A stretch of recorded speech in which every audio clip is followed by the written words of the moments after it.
Hi, and thanks for joining me. This is Janet Perez with the Painted Saguaro, and I'm working today with Paint Couture to show you how to create a beautiful piece of furniture out of this Henredon Armoire. The first thing I'm doing is I'm adding the farmhouse linen in the Paint Couture chalk style paint into the recesses of each of these little squares on the front of this armoire. And that's because I'm going to be doing some decoupage to it in a little bit, and I want it to be on a white background.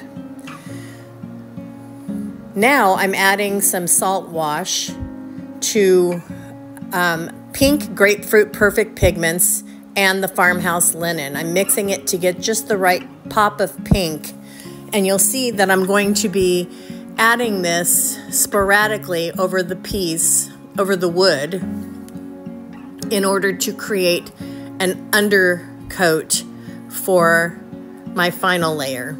So as you can see, I'm adding the salt wash to the pink that I've created using that farmhouse linen chalk style paint and the perfect pigments pink grapefruit, and just randomly placing it in places because I want that pink to kind of pop through in spots with my final steps. And there's no rhyme or reason to this. It really is just something that you do kind of by feel. Once I have the pink strategically placed everywhere I want it, on the front as well as the sides, I'm going to come in with some basil chalk style paint and add some texture to that with the salt wash. And again, as I've said before in previous videos, you want the consistency of your paint and salt wash, or whatever texture medium you're using, to be sort of a texture of brownie batter.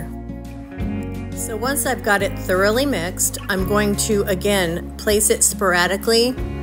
I don't want to overlap the pink, but I want this textured green to kind of fill in some of the blank spots on that natural wood.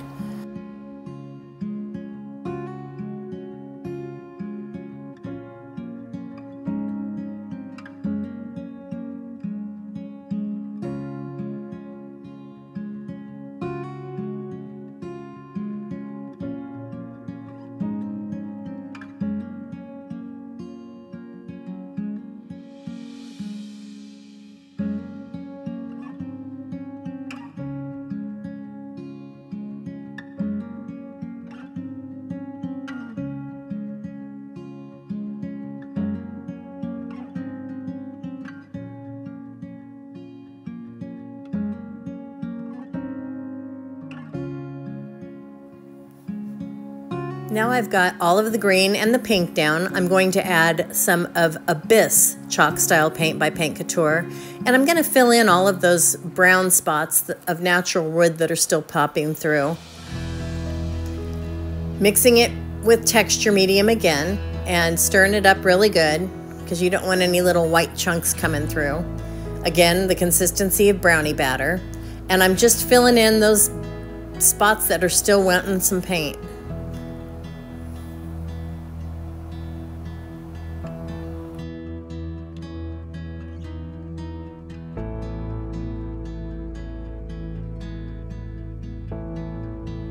I want to add here that I'm using a chip brush, and I'm using the chip brush because adding texture to any piece of furniture is really rough on your brush, and you want to use the cheapest chippy brush you can find because you don't care about them. They're disposable after a few uses, although I like to use them multiple times because the more worn they get, the better texture you get.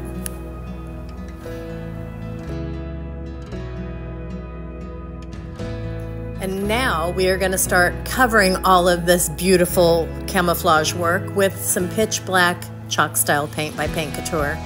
This is probably the most luxurious rich black I have ever laid my hands on, and I've tried every brand to paint, you guys. And what I'm doing here is I'm using an artist brush, and I'm just going around the frame of each of those inset areas that is going to contain decoupage paper, because I want to make sure that when I put the paper down, I don't have any white peeking through. So here we go, we're just finishing it up, and now I am adding that same pitch black to the entire piece, except for the white, of course. And there's no texture in this paint because the texture is going to be all underneath it. I'm just laying down a light coat of the black, and you'll notice when you're painting over chalk paint, sometimes with a second layer, even if it's the same color, it'll start to drag your brush a little bit. So just use your mister bottle and spritz it lightly, and that helps the paint really move across the wood much nicer. And you extend your paint tremendously by doing that, and you don't get it on too thick as well. So I'm going to cover this entire piece with this pitch black, and then we'll move on to the next step.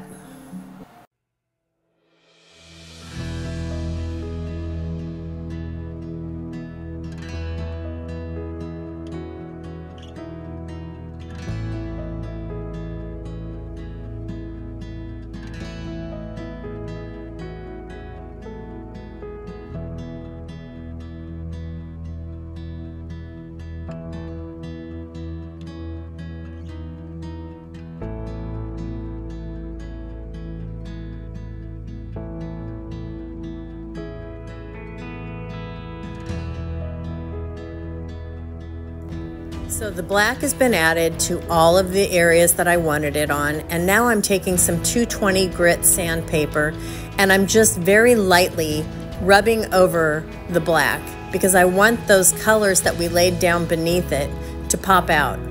You can't really see it until you get the top coat on, but you're going to see those little hints of pink, of blue, and of green once this is all done, and it really does create a really cool effect.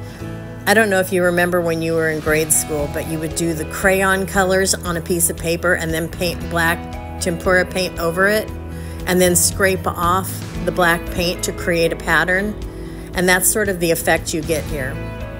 So here's the paper that I'm using, and I've cut it down into squares to fit those little areas that it's going to go into. I've used blue painter's tape to tape each piece up so that I'm sure to have the right piece in the right place. And I'm using the Paint Couture top coat as my adhesive for decoupaging this product in. And as you can see, I'm using I don't even know what it's called, a blade with velvet on one end, and some saran wrap to get the piece flat, get all the wrinkles and the bubbles out of it.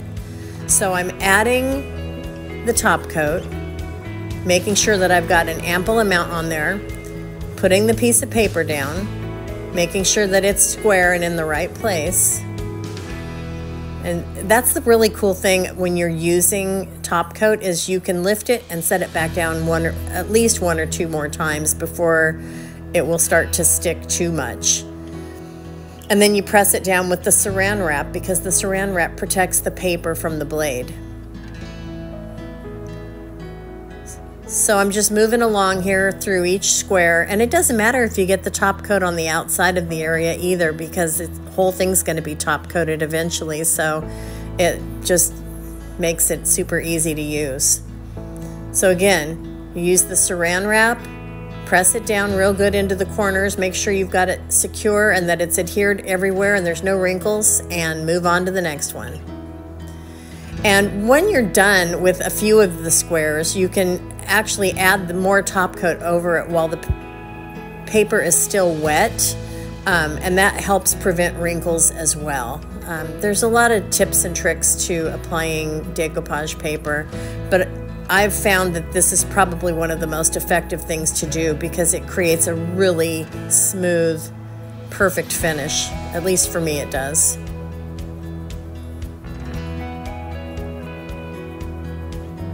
So I'm just going to continue adhering this paper into these little squares, and once we're done with that, then it's all finished pretty much. I'm going to top coat it with the Paint Couture matte finish top coat, and here's some close-ups of those squares, and you can see the colors peeking through. You see some pink and some green there. It's really just the coolest effect, you guys. There's the blue.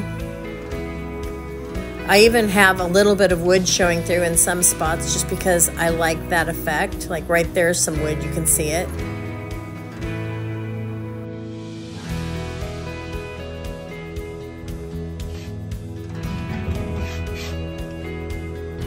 So thank you for following along with me. Again, this is Janet Perez with the Painted Saguaro, along with Paint Couture and all of our Paint Couture products. I'm happy that you joined us and hope you'll catch us again next time on the Paint Couture channel.